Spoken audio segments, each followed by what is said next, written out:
All right. Lou Rawls, Parade of Stars, SOLC Network edition. We have politics as usual here. Demarco Davidson.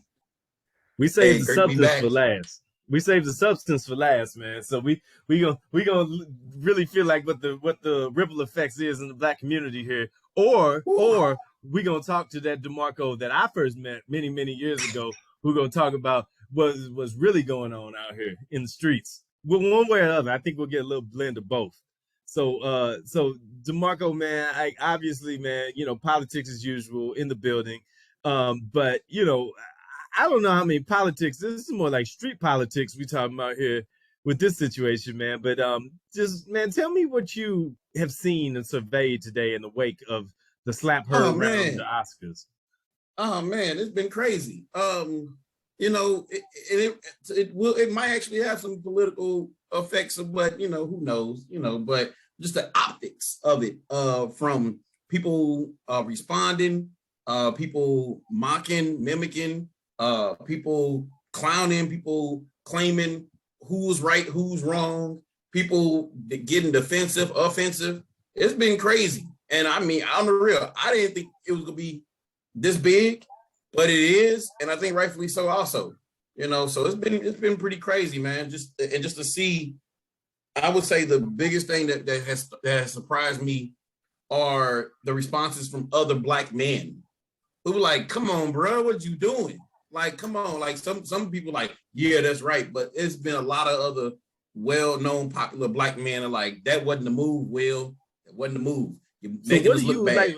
like what have you seen as like, we talk about it. I think that, we talk a little bit about what the political fallout could be. Maybe not politics in the Yeah. the general sense of the word politics, but just the politics of the culture. Like what have you seen this play out as in your spirit today?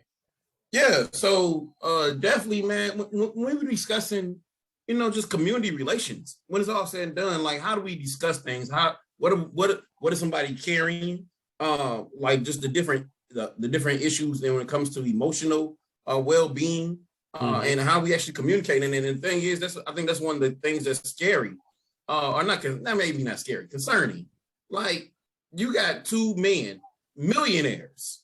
These are two black men who are considered the peak of what they represent.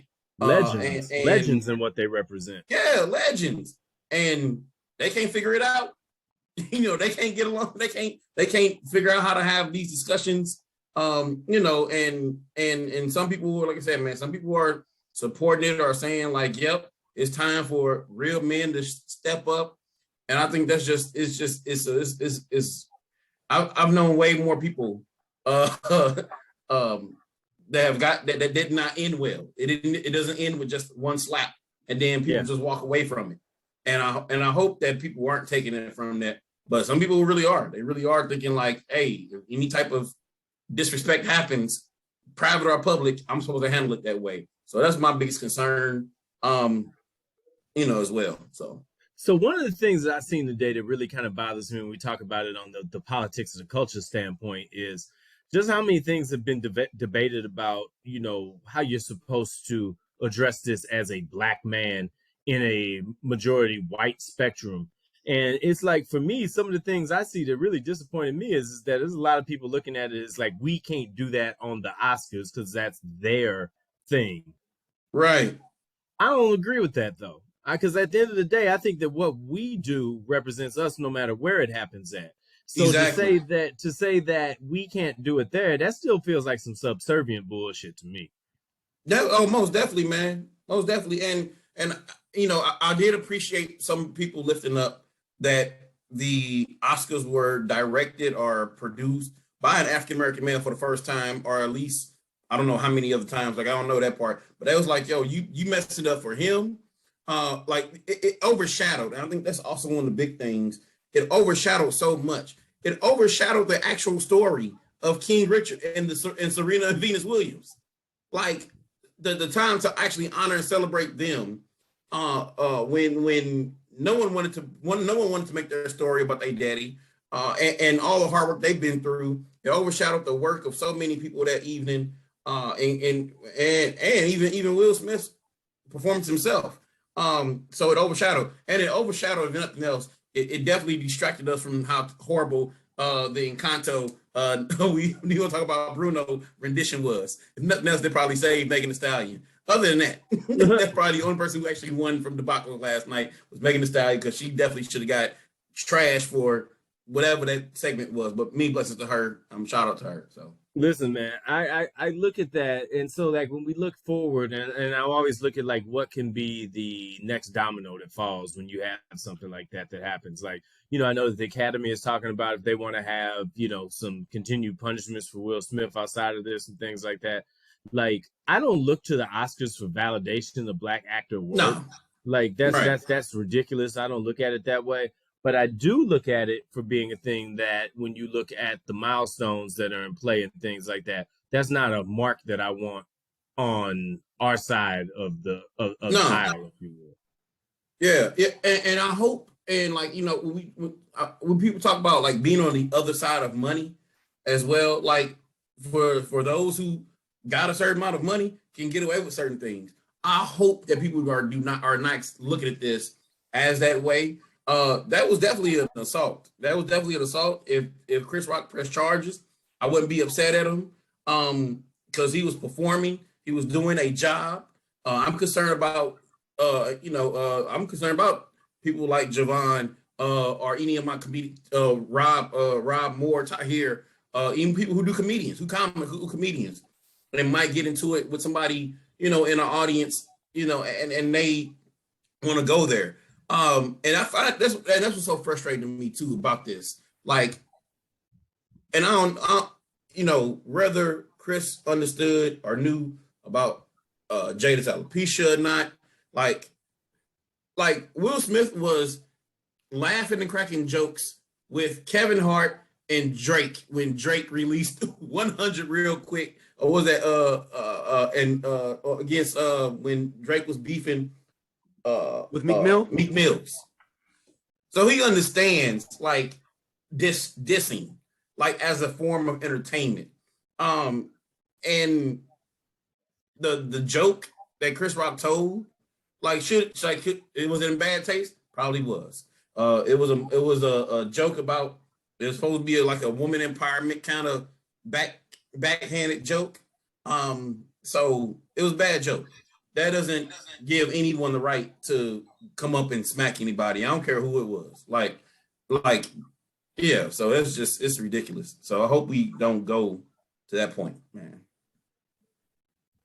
Yeah, it's a disappointing outcome. One thing that I always think about is legacy. You know what I mean? And it's definitely a thing that you saw weigh on Will when he was giving his acceptance speech. And it was just, I can't imagine somebody being in a more emotionally complicated space than he was at that. There was so many different things to be counting on during that point. Now, all reports say that Will, rallied and was just fine on the after party set after that. But, that's a lot of emotion, because if you take everything that happened last night out of the way, Will was probably like the most prominent Black actor, with the exception of Samuel L. Jackson, who had never gotten a Grammy. Both of them got Grammys last night. I'm sorry, Oscars last night.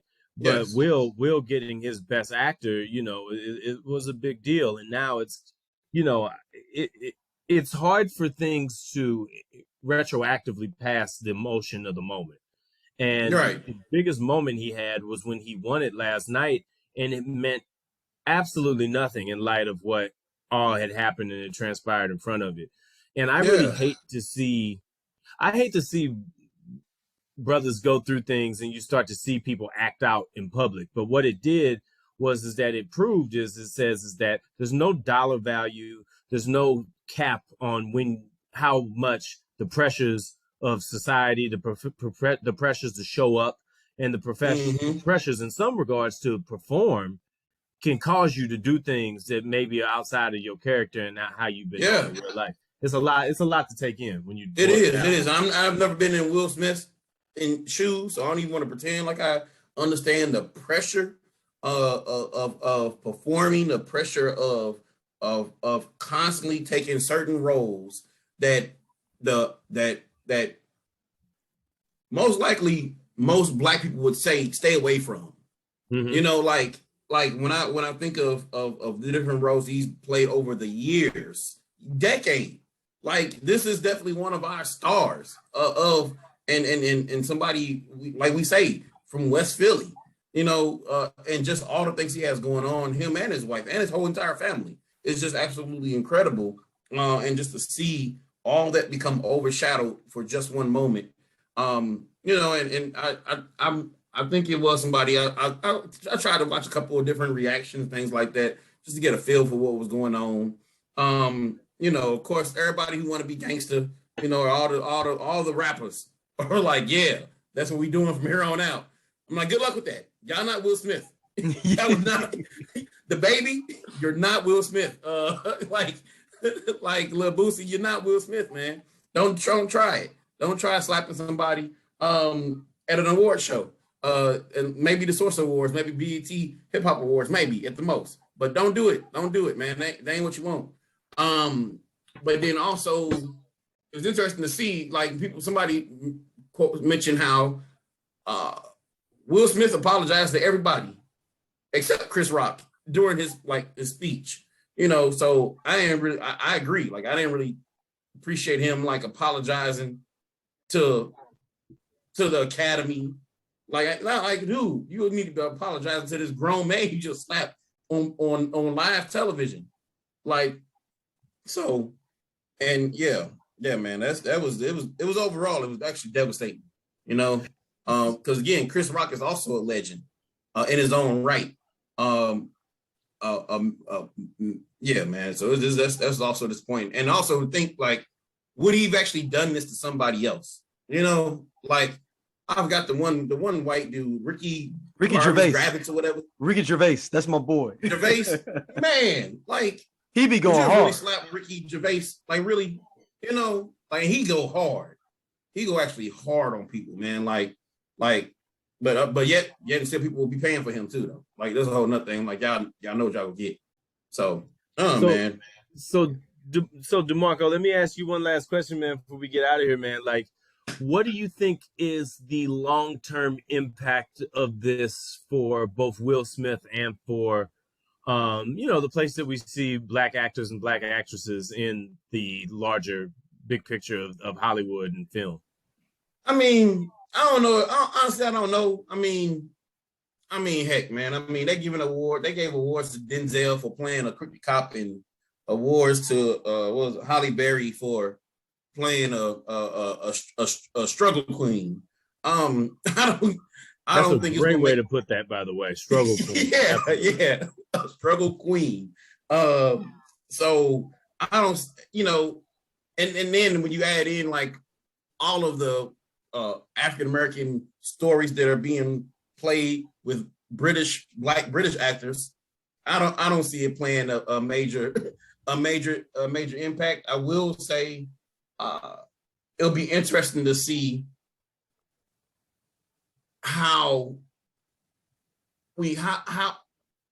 people really start caring about making fun or playing or cracking jokes about people.